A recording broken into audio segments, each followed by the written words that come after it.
Gente, não sei lá dele.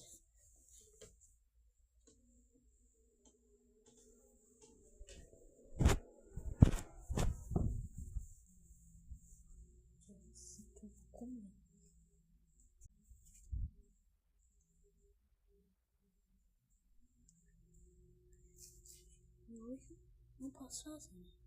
Porque eu me tudo.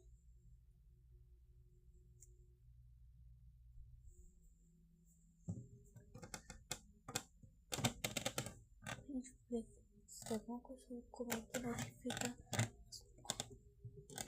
Gente, tá vendo? Vou fechar. Deixa eu já muito mal. Bosta. Deixa eu ver brigadeiros que eu não quero ver. Tô com socada. Tinha coxa esse canto.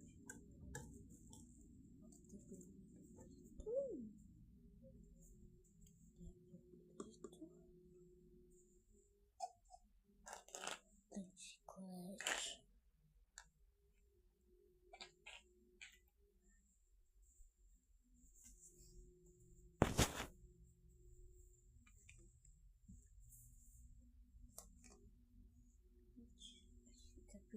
Esse aqui é que são barulho.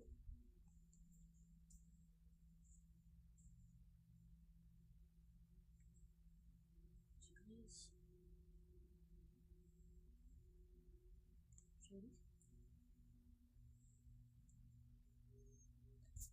Caramba, estou com de mim.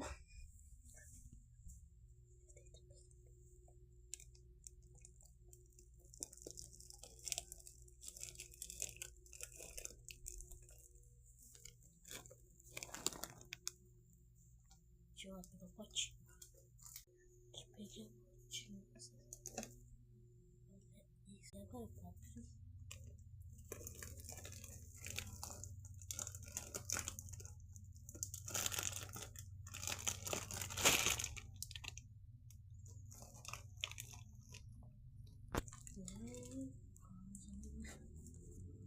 Pegar já vai ter pessoal barulho.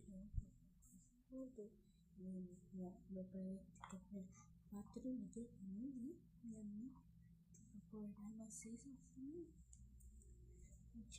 Já vou nadar porque eu tô falando com minha mãe. Porque minha cama lá do quarto da minha mãe. Que eu tenho um quarto. Se eu trocar a luz, não nada. Tchau, amores.